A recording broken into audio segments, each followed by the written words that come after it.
Hello, everybody! Welcome to another episode for the Fans Podcast, where I am going to be very obnoxious tonight, so I am apologizing in advance. He's already off to a great start. Hey, at least The bold at least move, I'm Kai, and see how it works out. Now, here's a guy. Oh my gosh. Oh Hey. boy. And we won't have Tyler with us tonight because he's out hunting. He- But Yeah. Is he really out hunting, or dying did over here. he just not want to hear what we were going to talk about this week?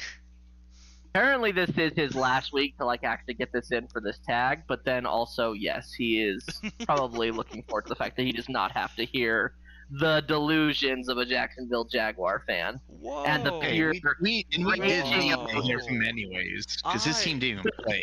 I am So- realistic. I was like, dang. I was gonna say, I'm like, man, the Falcons take a bye week, and so Tyler decides to take a bye week at the same time. What's up with that? Yep. Oh, I mean, I was allowed to take a bye week too? You already took Yeah, yours. you could. But you're already here, so too late. Here I am, yep. Actually, no, I already took mine, so yeah, I take that Mhm. back. You took yours in like the second or third week. Yeah, it was called my brother's wedding. Mm-hmm. It's a valid reason. Yep. Oh man, but yeah, I mean, but Shane, you do have a good point. That there were a lot of, I guess you could say, I mean, even just our recaps for this week, we're going to be talking about a lot of, I guess you could say, upsets, games that kind of went Yeah. not the way I think most people had projected to be that way. And I'd like to point out my big upset of the week last week, as I said, the Panthers would beat the Dolphins. I called that one, got that one. Mhm. Uh, And I'm not Speaking gonna of lie, last I feel week- like everybody around the league, like I was watching Grossi, I was watching a few other commentators, they're like, yeah, the top 10, we have no idea. It is so confusing right now to try and do a top 10. There's a best lot teams. of parity, a lot of parity in the NFL right now, which is great. That's not a bad thing. No, I mean this is the first time I think I saw since like 2014 that haven't had an undefeated team through week 5. They're all down Oh. now. Oh baby, I'm now tied in first with Matt in our Pick'em League. Let's go! uh-huh. Betting on the Jaguars 2 weeks in a row really paid off for me. The other thing to keep in mind now is we do still have one team that is winless. There's only one left. Yep, the New That's York the Jets. Which, by the way, if you want to join our Pick'em League, the link should be in the description of the video. I have a question in regards to something we were just talking about, though, Shane. Before we go into our recap here, because none of us are covering the Jets.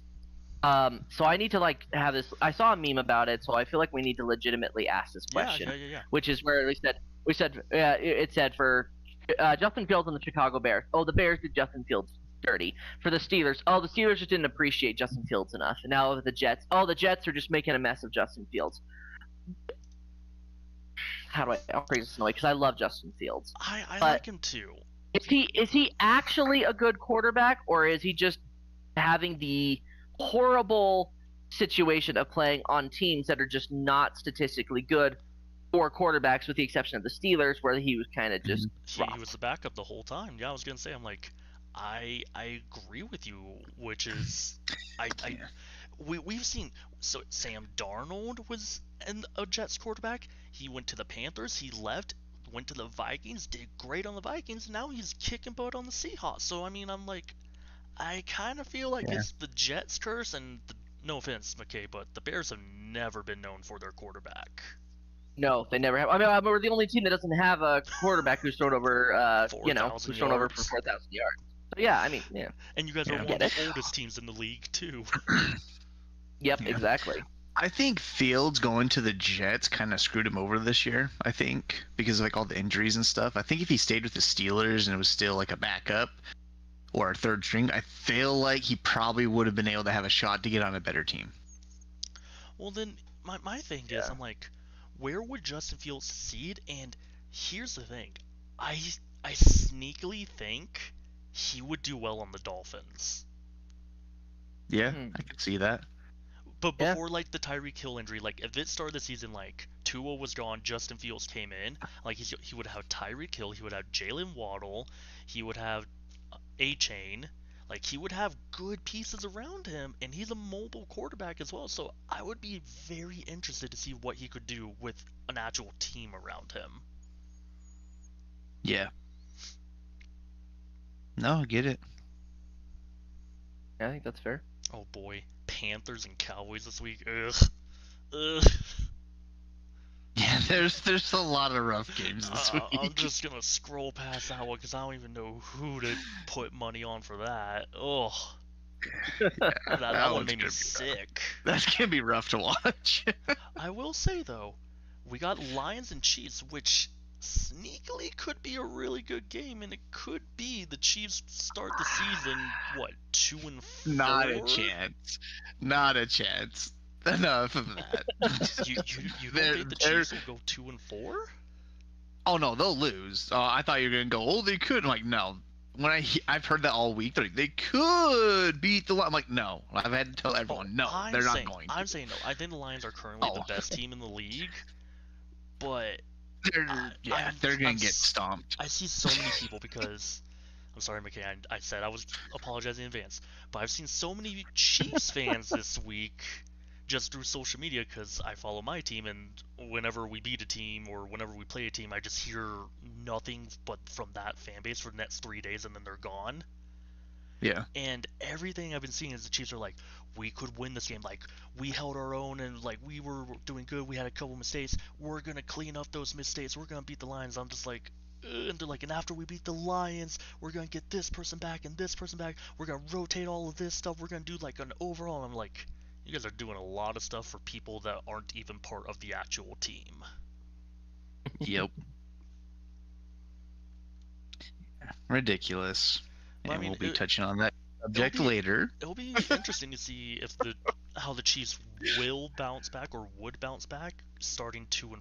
Because I want to say it was like 4 years ago they started off pretty bad, and then they ended up going to the Super Bowl. So, who knows? And lost to Tom Brady, but it's fine. Oh boy. You brought it up. You opened the door. I'm always ready. Well, speaking of Tom Brady. Oh gosh. Oh boy. Tom Brady has the Jaguars in his top 5. Yep, he does. It's amazing. But this is let's talk about nightmare. Yeah. Let's talk about his old team. Is my recap game I chose. Just because none of you believed that Patriots would win. And I was the only one that said they were going to win. And then I'm also in like the below 10% of America that thought they were going to win against the Buffalo Bills. Here's at home during their last game in the stadium and the rivalry jersey debut. It was wonderful. McKay, I thought you said I was going to be bad. It was wonderful. I mean, you're both pretty awful to watch. Yes, I know.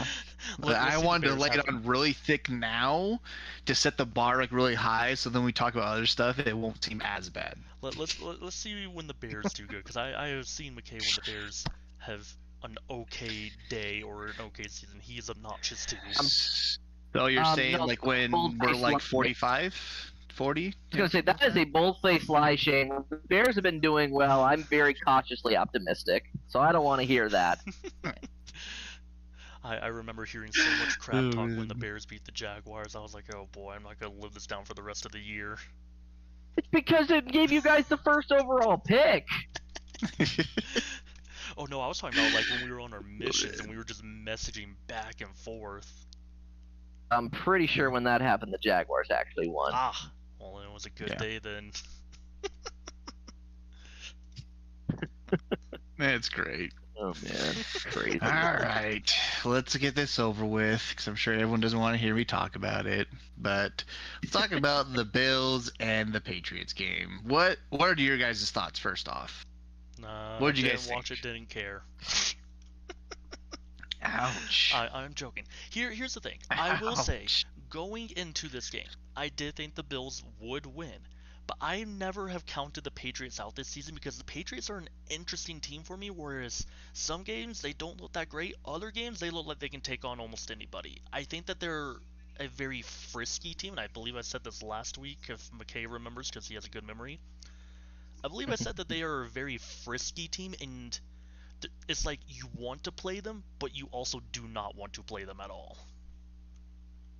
Yeah, and I think that's a good take with that, honestly, just because, and I see that with this game too, Matt, because we did talk about, we did pick the Bills to win, but we said that the Patriots would stay in this and that it would remain close, and that's exactly what happened. The only difference is it was a different team than what we picked to win.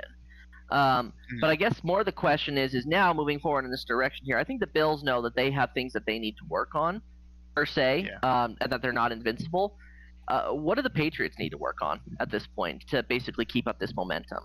TreVeyon Henderson and consistency. Yeah, I really think they need to take a serious look at who they're going to start at running back. Like, who is going to be their go-to, not, okay, like how many rotations they're going to get. Like, who's going to be their go-to at running back? Like, they have to get that figured out because, yeah, Rhamondre did bounce back after his first fumble, but again, he still fumbled it. It's like every game he's averaging a fumble or like a 1.5 fumbles. It's like that's not good, especially when it comes down to playoff time. Like one turnover will decide the game. We've seen it countless times, and it's like you cannot do that. And it's like you either get him to lock in and stop fumbling the ball, or you take away his time and give it to someone else. And obviously Henderson is there. Like he works his butt off. Like he just needs some more touches. And with their most recent injury, and you guys lost Gibson, I feel like Henderson's gonna get more touches, and I think then you'll see the comparison side by side where it's like, woo, he's producing more and he's not fumbling it. It's like maybe we should lean on him more on the big necessary plays versus Rhamondre. I'm glad you brought that up because I'm looking at the stats right now, and for rushing, Henderson and Stevenson were split pretty evenly. Henderson having 6, Stevenson having 7. Stevenson had 7 carries for 14 yards with 2 touchdowns, which that could be goal line touches from especially looking at those stats. Henderson had 6 carries, so he had 1 less carry for 24 yards, so he had 10 more yards than Stevenson. Looking at that, I'm like, maybe to give the rookie a chance, and it pays off. I think, this is the double-edged sword with the injury is that you lose one player, but that gives a chance for another player to step up. We saw it with the Giants. Especially a rookie. Yeah, we saw it with the Giants when was it Lacey? I wrote Tracy. When Tracy goes down, Scadaboo steps up, and honestly, Scadaboo looks amazing. And they're like, wow, he's actually very good. We should keep going with him even when Tracy probably gets back. Right. Mm-hmm. Well, and I think what they should do here, like I said, I think they should use them both, like 100%, be like the Lions last year. Have just like a 1-2 punch with 2 great running backs. But what I'm talking about, when it's game time, you need to not fumble, or it's like you're going to have to go with the more dependable guy. You're going to lean on the dependable guy a little bit more and go from there. So, yeah, and I think like overall, I'm also going to talk a little bit about the quarterbacks. Like obviously both the quarterbacks played really well. Allen, I don't think he had a bad game. He played really well. Yeah, he had 1 interception. That is what it is. But like May, honestly, this game was probably his biggest test. Like he didn't suck. He showed he can ball. He can play under the pressure. He can do that comeback stuff. Like he is capable, and I feel like he is just going to get better as the season goes on. Barring obviously injury or all of a sudden their line gets wiped out and he doesn't have protection anymore. But I think he's going to continue to progress throughout the season, and if no one is there to knock them down any pegs, he's going to be a problem. I think that's a good way to put it. Well, and then, and I like where that's headed right now when it comes to Drake May. I think his progress has been coming along really, really well, and enough for me that I trust him wholeheartedly in fantasy, even compared to an upcoming matchup for Baker Mayfield. Right. Yeah, I think that's all I can say about that. I definitely like how Drake May. And the one other thing I've been seeing all over the place that really makes me laugh, and then we can move on to the next game, is the fact that so many analysts and people are like, you know what, like, I gotta give it to them. They had a great game, but they're pissed because they're like, the Patriots haven't suffered enough of losses. They can't be this good again. It's just I do agree with that. My favorite thing. Rex Ryan said it the best. I think it was on Tuesday. He's like, I love what they're doing. Vrabel's amazing. He's doing good. He's like, I'm a little bit pissed that they bounced back this fast. It's like they should have suffered more. I mean, and obviously he's dealt with them. When Mahomes inevitably retires, how long do you want the the Chiefs to sit back and suffer? Why are you asking this question? You know it's going to be like an eternity, is what he's going to say. Forever. Well, that's the same thing that people are saying with the Chiefs, or not the Chiefs. No, gosh. I don't want them to suffer after Mahomes retires. I want them to suffer when Andy Reid retires and Mahomes is still playing. Oh. And then everyone will see, Mahomes is actually not that good. It's mostly Andy Reid here. So.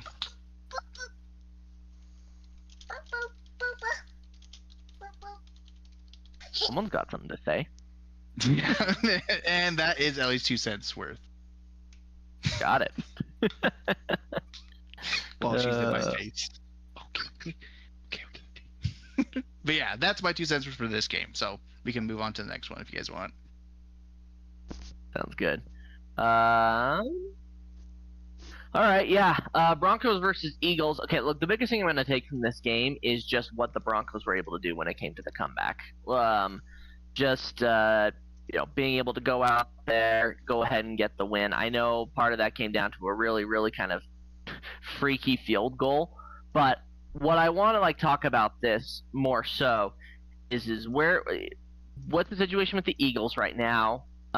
Because I feel like there's some concerns about really how effective their passing game can be. There's the whole A.J. Brown controversy. And then how legit are the Broncos? Because at one point, the Broncos, I was looking at them like, okay, well, they're 1-2. I don't think they're that, exciting. But now they've taken down the Eagles. Stormed back and got them. I think the Broncos are just such an interesting team in the sense of I don't know whether they're going to dominate or they're going to struggle. I feel like for the most part, they lose close games and then they just win big games. Mm-hmm.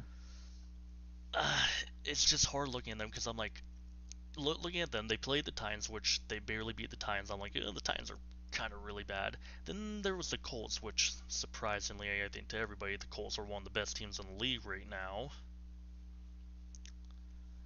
Then they went to Chargers, barely lost to the Chargers, went to the Bengals, handily beat the Bengals after Joe Burrow injury, and then they just barely beat out the Eagles, so I don't know what to think.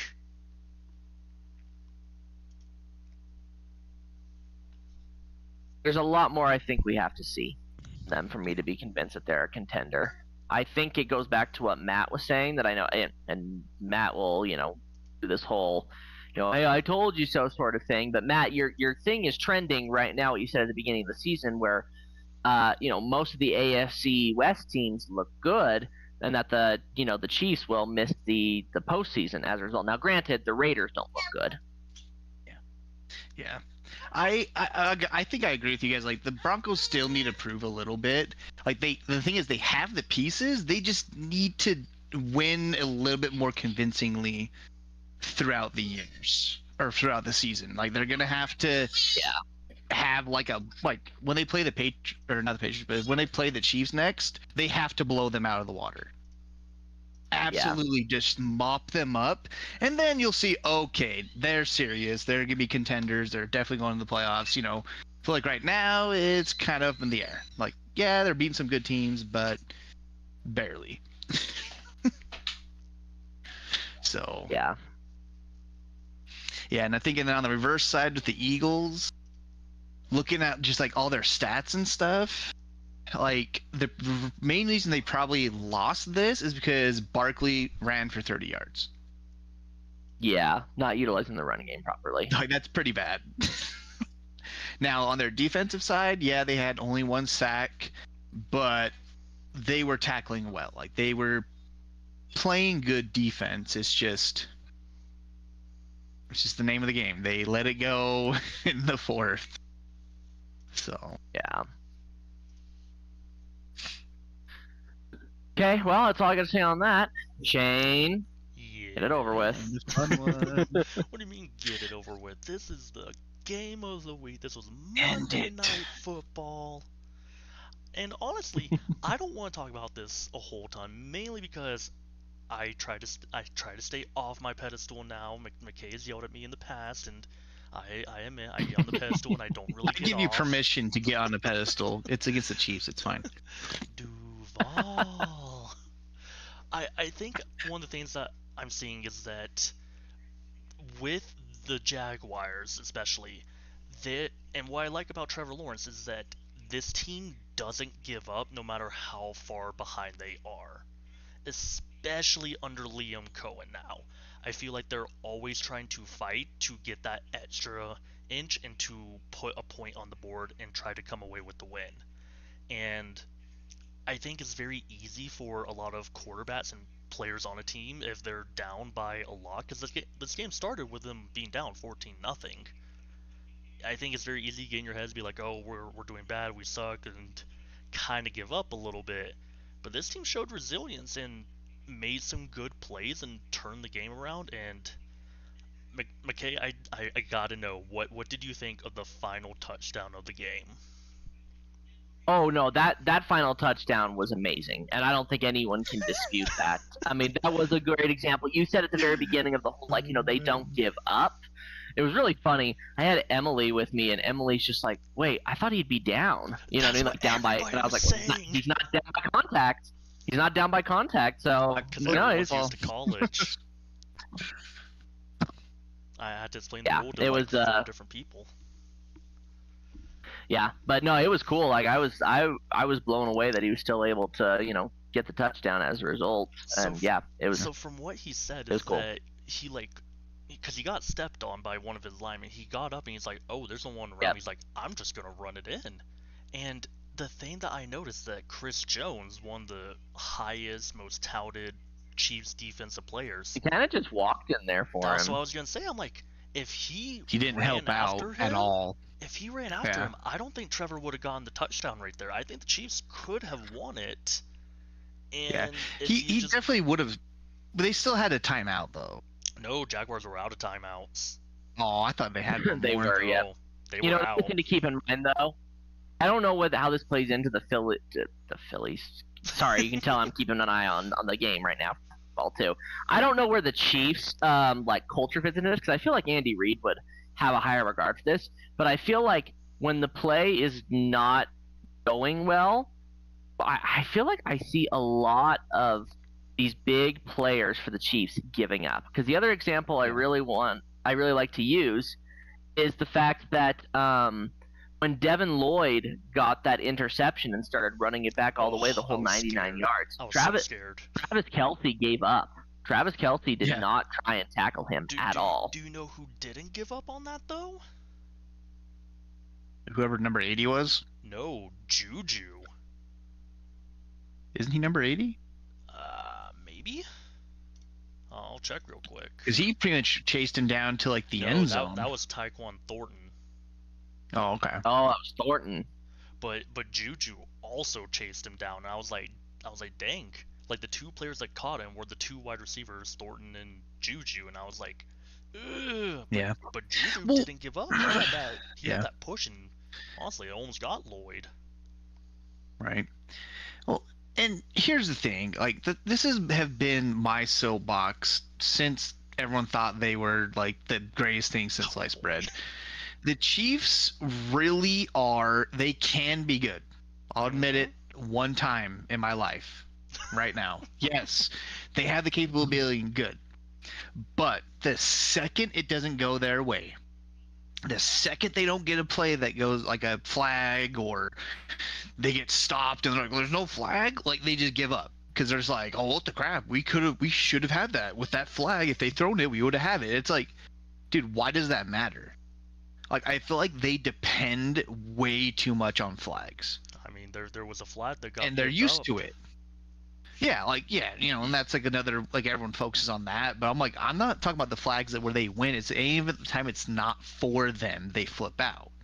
Or when it's against them, they get all mad. And it's like, you can't have it both ways, especially after the game when people complain about the officiating. It's like, dude, what are you trying to do here? Like, you're crying because you lost, and it's a pattern too. Every time they have a big loss that's going to affect them, they pout about it, complain about it, and blame the rest, blame everything else except for their own team. It's like that one dude that plays on special teams for their team that had 2 holding calls in the second half that screwed them over. It's like, no, you guys self-destructed. And I've said this a couple games this year. When they lose, they lost because they just imploded. Like, they're not a disciplined team. They have way too many egos on the field. When things are getting bagged, they just yell at each other instead of coming together to win. So when things are going good, they're a good team. As soon as it goes the other way, they fall apart. They're not a good team. And I mean that as in the literal sense. They're not a good team. And then the question is, when they're winning, they're on the highest of highs. Is that a coaching issue? Is that a player issue? No, that's culture. That's just culture. I think it's a culture issue, and I don't think Andy Reid is in that it's my way or the highway mode. He just feeds into everyone's ego. Like, he has developed an ego too. You know, it's not like the typical ego, but like the whole team is just toxic when they lose. And that's why I think if they lose against the Lions this week, I don't see them winning any other big games this year. Mm-hmm.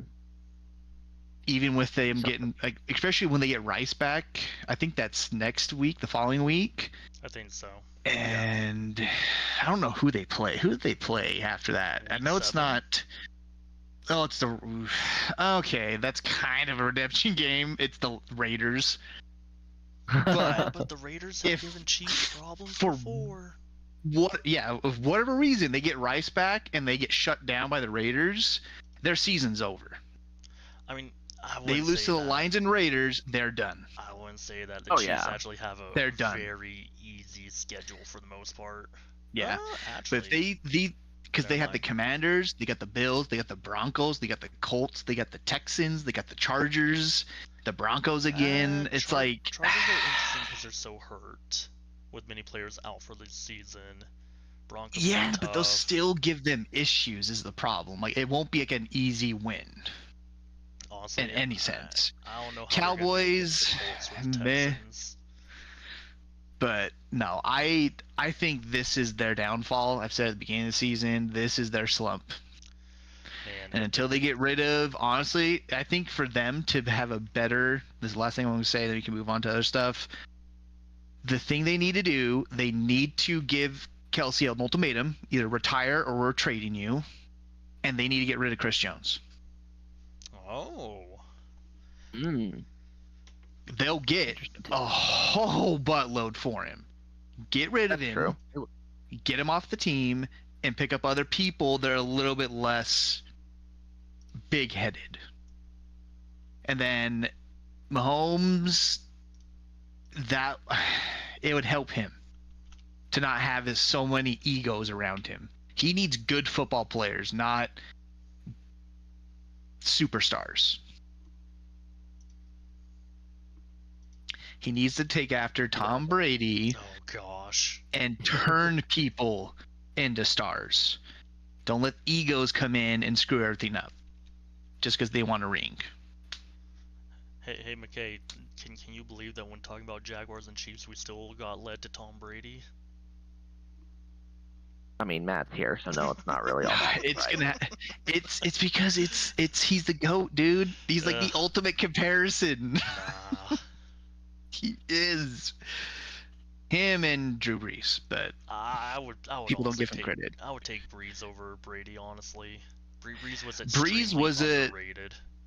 I think if he was taller, he would have been better. I think if he played as long and with a consistent team, it would be better. Yeah. But yeah, so that's why I think from this game, it really the end thing. Jaguars played, I think, a great game. They came in clutch. This shows great things for them for the rest of the season, and I'm actually excited to see what the Jaguars do. It'd be kind of nice to have another dumpster team in the playoffs this year. Whoa, who you calling a that they dumpster? decided to repaint and make look nice, you know. Whoa. Disinfected inside a little bit, made it smell nice.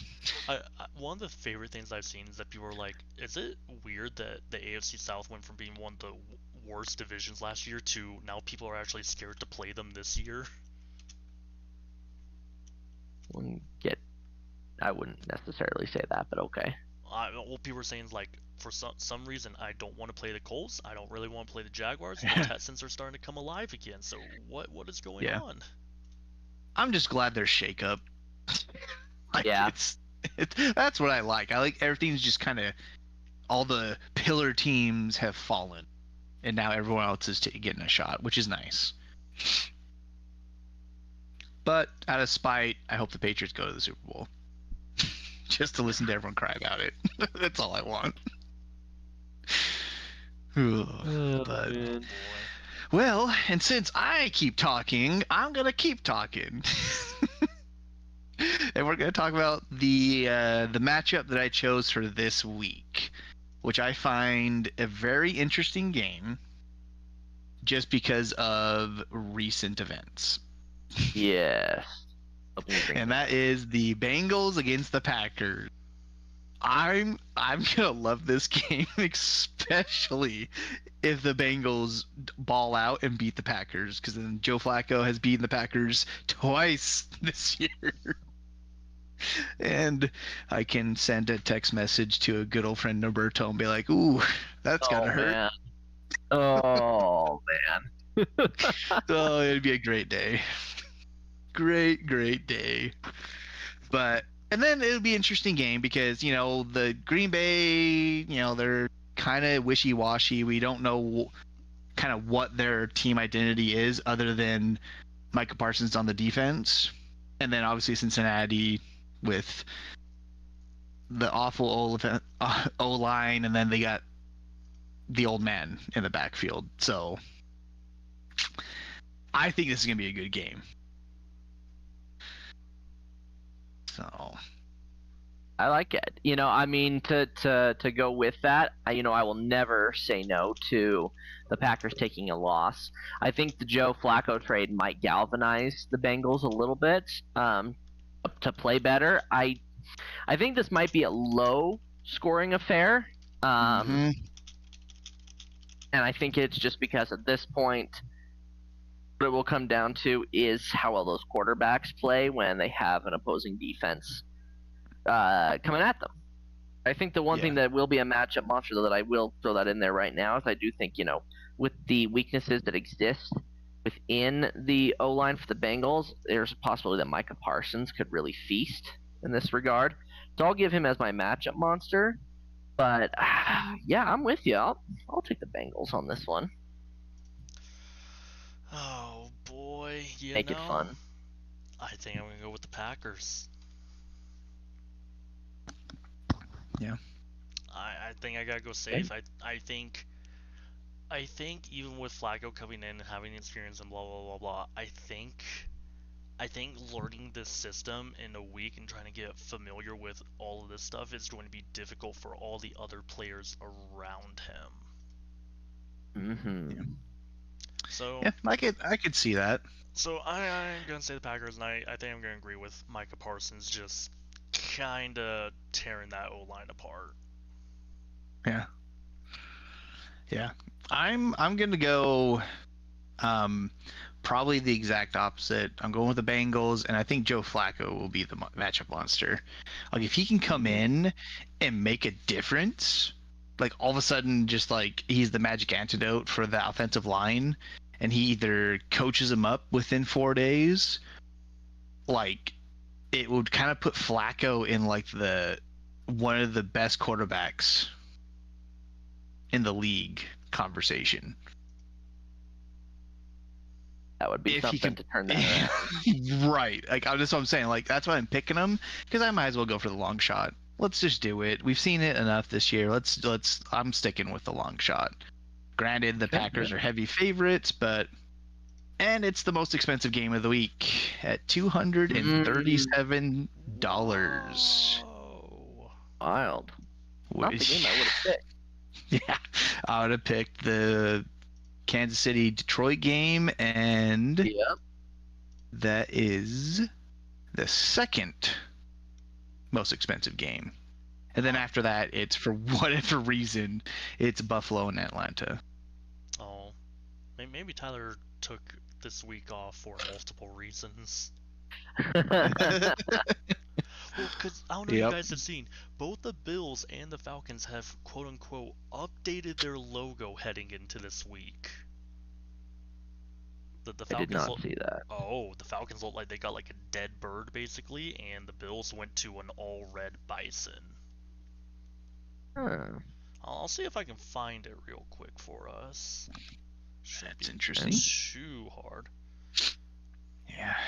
But it'll be a great week next week. We can make sure we get Tyler's input on how bad his team got beat by the Bills. So I'm sending you what the Bills. This is on their official Twitter webpage of the Red Bison.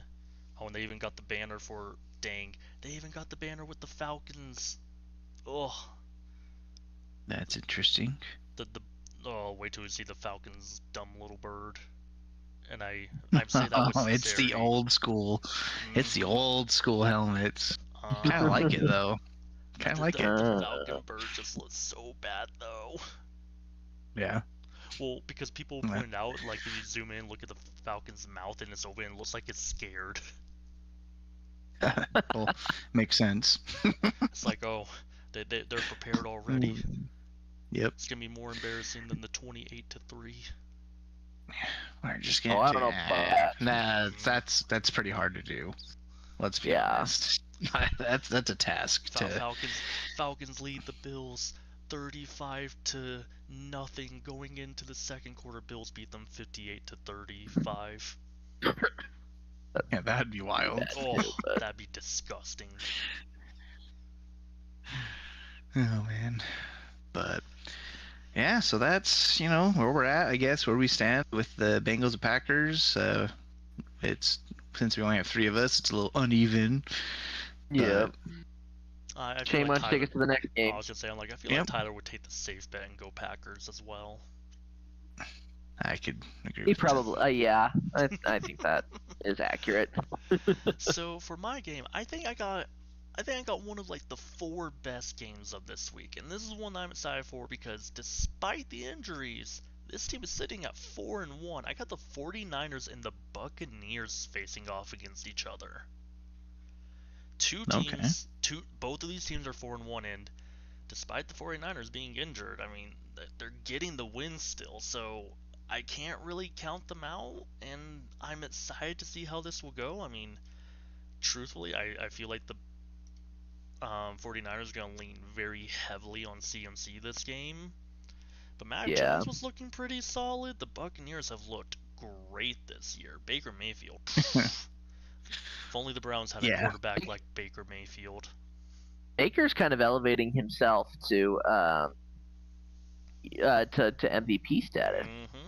I mean, to be fair, let's also give credit to his wide receivers. He's been without Mike Evans or Chris Godwin, but they've had Emeka Egbuka step up a ton, and honestly, he kind of looks like one of the top 5 receivers in the league. Well, Rookie of the Year too. Yeah, he can hit that pretty easily. We'll touch on that a little later, but yeah. So I liked Egbuka even before like the draft happened. I was like, Because that's when I do my personal scouting of players that I want for my team. I'm like, man, I'd be okay with Ekbuka because I was looking at McMillan, I was looking at Ginty, because both of those were pretty heavily rumored, and then Travis Hunter was rumored. I'm like, I don't know how I feel about the Travis Hunter, but I stumbled upon Ekbuka, and I'm like, I have a good feeling about this guy, and man, he has been doing good this year. Yep. Yeah. No, I've this game, like the money line right now is at 2.5, minus 2.5. I think it should be a lot worse. Like, I think the Bucks are gonna just dismantle the 49ers at home. Like, Really? I think it's gonna be a blowout. Like the way that Baker played against the Seahawks, and he's kind of getting more animated as the weeks go on. And he's also a matchup monster, but I think he's going to absolutely cook the 49ers. And I hope they realize halfway through the game they might as well just bench their starters because it's not gonna be pretty. Yeah, they got Mac Jones. He could put up a fight, but comparing the two teams together, I think Tampa's gonna run away with this. I don't think that Tampa is going to run away with this. I do think they're going to win, though. But I think it will stay a little bit closer. And I think it's going to come. Yeah, I want to say part of it will come from the running game, is really where I think a lot of it.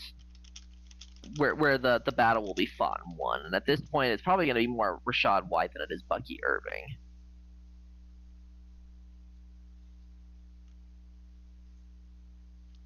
I mean, is Bucky Irving even playing? I've been seeing that he's gonna be out, so. Yeah, it's been day to day sort of thing. Yeah, nothing guaranteed. Not quite. I remember when people were telling me to start him and yelling at me if I didn't. And when you did, it turned out great for you. Yeah, I don't want to hear it. About. I know. I just like being obnoxious. It's a little fun for me. Yeah, we know. Yeah, and it's funny. All the analysts have this game pretty even too. Like it's like 49 to 50% type stuff. So I don't know. It might get close, but I think at the end of the day, the Bucks will win no matter what, and then they could blow them out. But we'll see. Yeah. All right. Okay, and then now we've got Bears and Commanders. I got to do at least one where I talk about my team. And the reason I want to do that, yeah, whatever, is because this game got talked about a lot more last year, just because of what happened with the Hail Mary for Jayden Daniels at the very end and how the Bears defense kind of just forgot what they were doing. And it really led to the beginning of the end for the Bears season last year. So you've got these two teams that are matching up against each other right now. Jayden Daniels coming back into the saddle here fully, and it's in Maryland. Bears are coming off a bye week, which I think was the same thing that happened last time, where they came off the bye week and then they played the Commanders. My gut to say that the Commanders win this game. However, I do believe that the Bears will be coming into this game with a little bit more of a chip on their shoulder after what happened last time. I've already seen the posts talking about it at this point, and I do believe that there is a possibility that could happen. And just, because of where I'm at right now, just going for it, I'm going to say that the Bears do win this game. You're going to say the Bears? I am. Oh man, I hope for you. But you know what? If it doesn't happen, then it is what it is, and it probably means that we are, it's again going to be something similar where it's the beginning of the end. But yeah, I'm going to take the Bears in this one.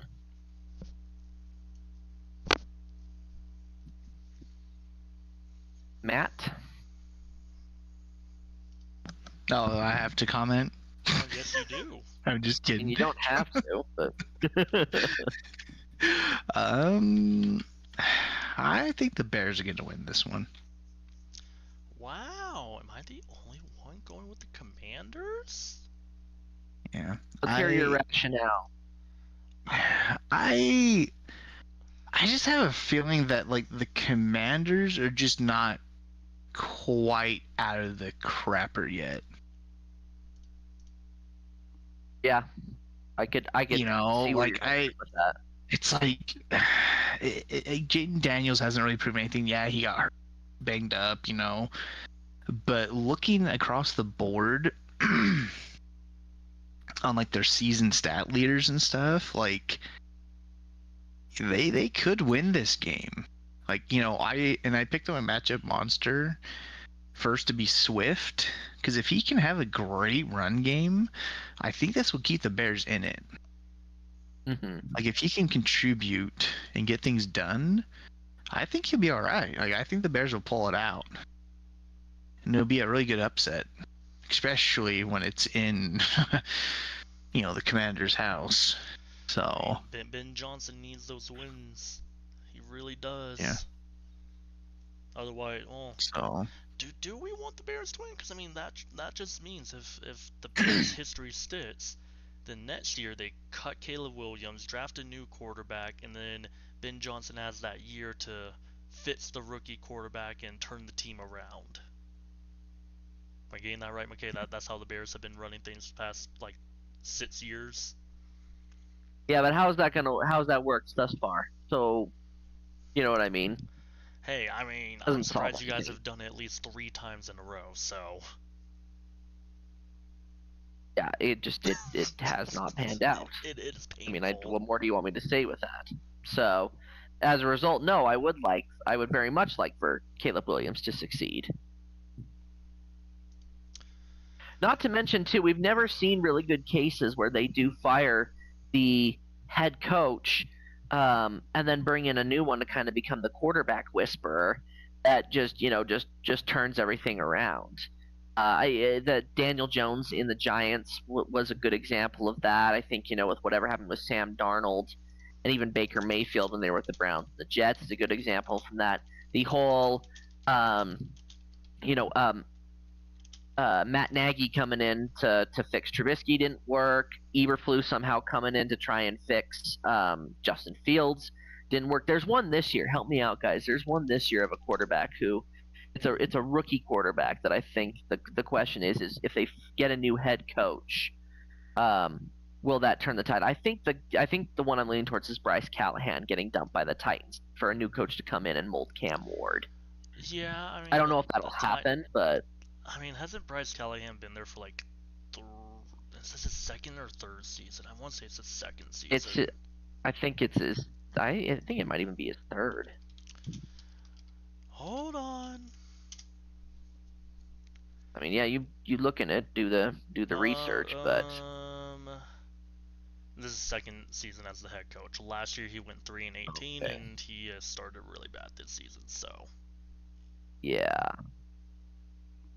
So I kind of rest my case about people thinking that might work versus yeah.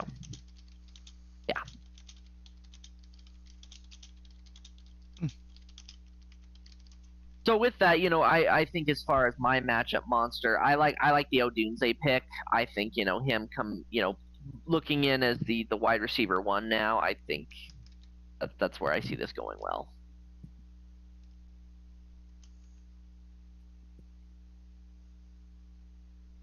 Okay, let's move on to our next section. Alrighty. So. Well, no, hang on. We do at least need to cover the upset of the week here. So looking at this schedule ahead here, what do we think is going to be the biggest upset? All I can think of was bust of the week. Ah, man.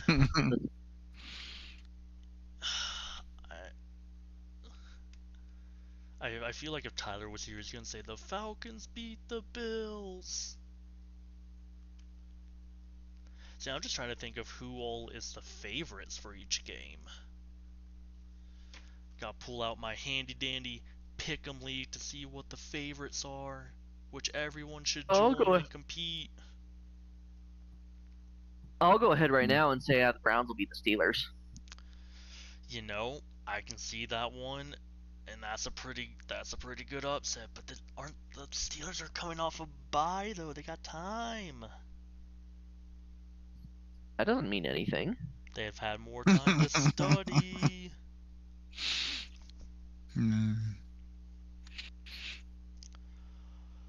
Oh, how sad it is how far the Ravens have fallen, but man, is it tempting to pit the Ravens over the Rams. That one's a little tempting, I'm not gonna lie. I think the biggest upset of this will probably more than likely be the Raiders beating the Titans. I don't even think that's an upset though. I think a lot of people are picking the Raiders. Yeah.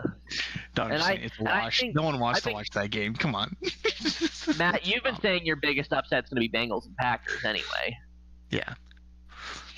Yep. Oh. Just because of how trash Bengals are, but that's my honest pick. I think I got a good one. Let me check one thing. Yeah. Or I don't know if I want to do that actually. Go ahead. Oh, or the Colts lose to Arizona. Gosh, dang it, that's the one I was thinking about. I thought about that one. That's the one I thought about that one. That would be huge, especially at home. My biggest thing is, I was looking, I'm like, oh yeah, the Cardinals just lost and they lost to the Titans, but honestly, the only reason they lost was just mistake after mistake after mistake. It wasn't even like bad play calls or anything. It was just they were just being boneheaded. So what you're saying is that there's a solid possibility this could happen. I think I might say the Cardinals would upset the Colts. Yep. I mean, I think that would be a big one, especially for how they're playing. I mean, Indiana Jones has got to go back to Danny Dimes at some point, right? Right. Like, or not. Please tell me that's the truth. Or not. I secretly wish that he'll continue improving and get better and then gets MVP, because then the psychopath that put money on him to be the MVP would win his odds at 130,000 to 1. Wow. So that would be I would be happy for that guy. Yeah, I would be too. That'd be something. Okay, well, what about our For the Fun, which is where we talk about we've got our rookie roundup this week. So we've got to talk about the current rookies of the NFL, how they're faring going into this week, who's the best rookie at this point on both sides of the ball. And then, of course, where do the rookie quarterbacks, often the most scrutinized of all rookies, where do they stand? So let's talk about this here at the very beginning. Who is the best rookie at this point on each side of the ball? I think we've already cut it out pretty obviously that Emeka Egbuka, we say he's the best rookie on the offensive side of the ball. Any objections to that? What? I feel like the two sneaky ones, or the one sneaky one that is because he's the team he's on, is McMillan. Okay. You know, it's like he's playing really well for being on a really crappy team. Or at least the yardage wise that he's right there with I'm just gonna say Emeka because I don't know how to say his last name properly. Yeah, I don't want to butcher it either. Well, and Tyler Warren's looking pretty good. Yeah, too. Tyler Warren's also there. You know, obviously Genty's there. I would say Mario Hampton, but he got hurt, so he probably won't have a chance now. Neither will Neighbors. Yeah. Well, Neighbors is the second year. Oh yeah, second year. He's the freshman. Yeah. So, yeah, that's what I for sure it's gonna be Emeka. It's because he's just playing too good. Yeah. So. What about on the defensive side? You know, the big one is Abdul Carter for the Giants. Yeah, Abdul Carter. I think he kind of contributes to the team's success, but I'm pretty sure it's Jacob Parrish, the corner. Mm-hmm. I believe he's a rookie, right? I think so. Or is he not? I want to say he is because I think they talked about it, but Yeah, he'd be my other pick because I feel like he's contributed a lot to that defense. Another one that has kind of been the upcoming shining star, if you will, for the Browns, whereas they don't have much, is just Carson Schwessinger. Guy, I think I might Wessinger. Yep. Wessinger. Yeah, I could agree with that. Yeah. Shane, anything to add to that? Not really, honestly. I wish Hampton wasn't getting injured because I feel like he was getting his rhythm. I think if I had to throw one more in, which I don't remember if we said or not, I gotta throw in Scadaboo. Yep. He's starting to climb pretty fast. Yeah, he's got to produce a little bit more. I think he needs more touches, more quality touches. I mean, what? He was instead of just giving it to him when they need like 2 yards. Yeah. I'm just saying, like, let him be like, oh no, you let him run on 1st and 10. Like, don't just depend on him to bulldoze his way through to get 2 yards when you need 2 yards. Like, why not? Yeah. Well, keep doing that. But I'm just saying, give him some more yards, bro. So in that case, when it's 1st and 10, he only has to run over 1 guy instead of 4. True. Give him a break. Let his head rest a little bit.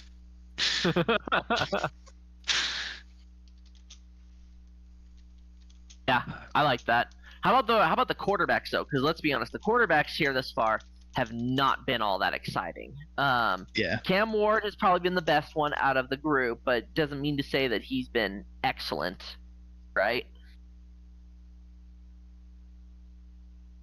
Yeah. Yeah. I mean, I don't think Dylan Gabriel was horrible in his debut. Could have been better.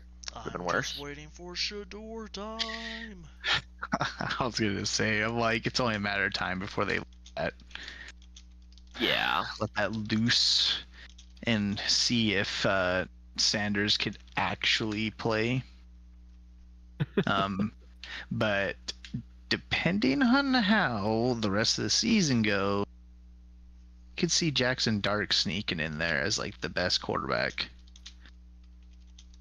Yeah. I would agree. See that happen. In fact, And then Dart may. Yeah. Yeah, I could definitely see Dart overtaking Ward here fairly soon. Yeah. Now, would any of you want to see Milton? No, we're not. Obviously, he's a freshman too, right? Or am I thinking of someone else? I thought Joe Milton's been there for a minute, but maybe I'm thinking of someone else. I must have just seen a highlight of him because I thought I was like, oh, he's a rookie this year? That's crazy. When he was like at his combine, he's just like airing it out. I'm like, oh, let's see this guy. But I do think he's a freshman. But You have to take that easy though when it comes to, can they air it out at the combine? I'm like, oh, does that actually make him really good? Because there's 2 quarterbacks that I can think of right now that did these amazing throws at the combine, and well, their names are Zach Wilson and Anthony Richardson. More do I need to say? Yeah. But no, it'll be good. Yeah, good stuff. Anything else to add, guys? That's it. I kind of got nothing. Well, I was gonna say, do you want to talk about rookie coaches? Yeah, sure. Why not? Technically, don't want to bring it back to that, but okay, but you are. No, people have been saying that. I wouldn't say he's coach of the year. I would not. Yeah. Not yet. I think could his hat be thrown into the ring at this point? Yes, but I don't think he has earned it yet.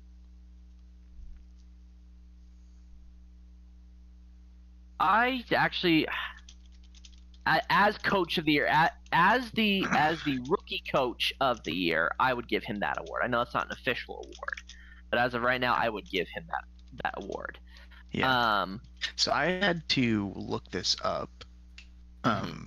So the 5 starters that there are, or 5 first-year coaches, is Ben Johnson, Kellen Moore, Aaron Glenn, Liam Cohen, and Brian Schottenheimer. are between our choices, and obviously Cohen's like kind of like obviously the leading favorite. Yes. I think everyone else is just Bears. Who knows? They could just all of a sudden just turn it on and have a better season than what they are now. Saints More are kind needs of to just be toast. seen.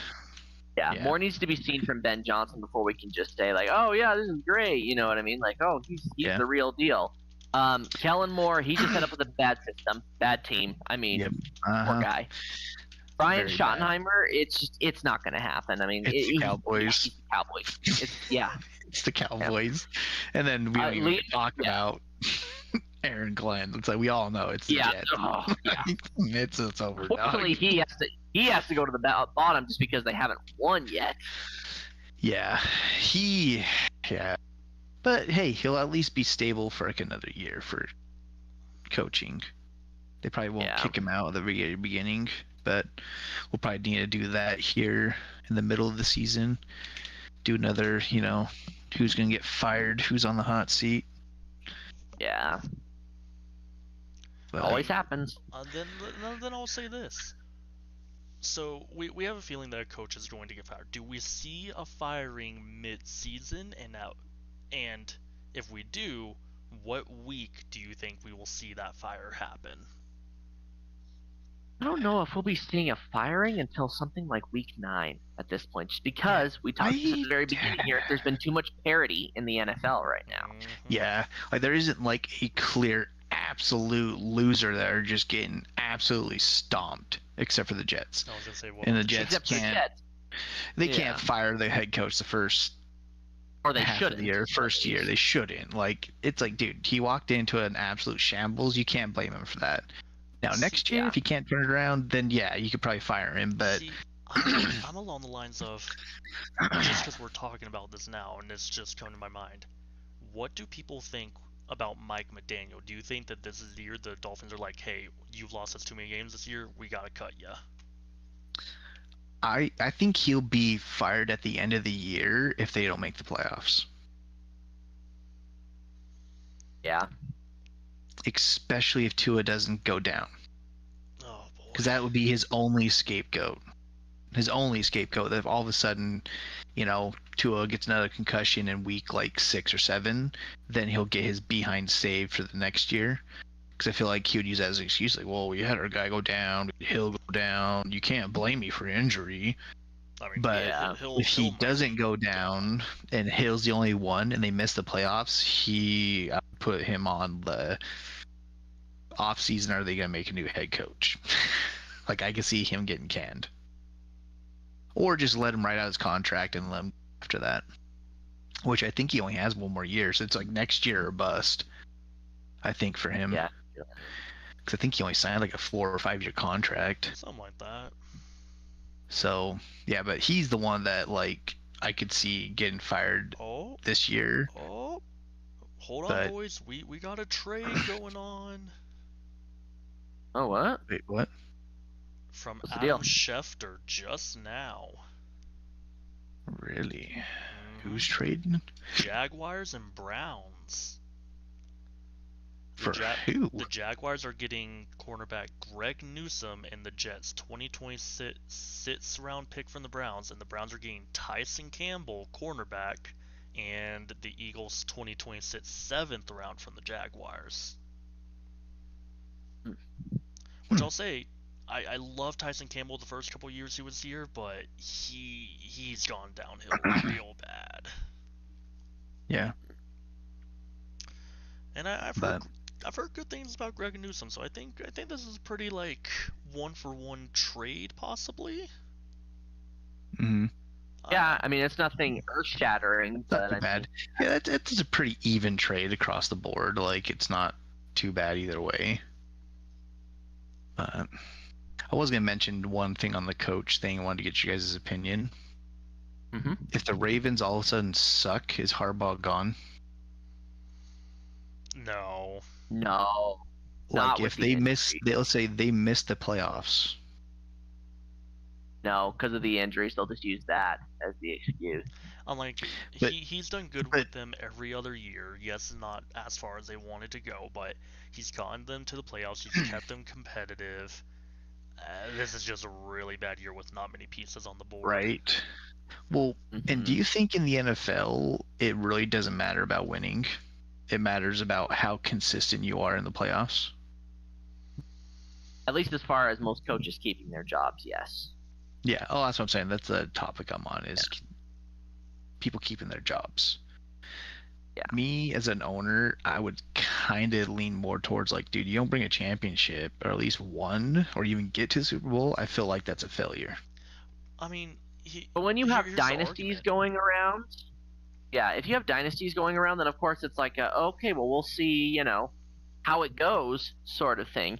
And I think the risk is when Harbaugh's a proven coach who's been there for a while and has had a lot of success and not a lot of losing season with the Ravens, it's a thing of what do you give up for? You know what I mean? And he's taken them to a Super Bowl and won the Super Bowl before. But I mean, you also I'm have more coaches, safe from the point of it's just like, what if you get someone who's really bad but and also you have dump coaches Harbaugh like, for them? You also have coaches like Mike Tomlin, who's one of the best coaches there is, but lately there hasn't been as strong of results as they would hope. You have coaches like Sean McDermott, where the Bills are really, really good, and he keeps them in.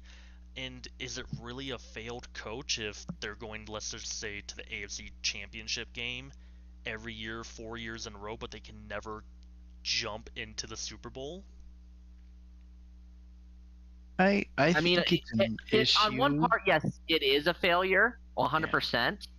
But on the other side of it, you don't want to. I just don't see you drop them just as a result. Yeah. Well, and I have to look at it as like if you keep getting there and you keep losing, you have to evaluate.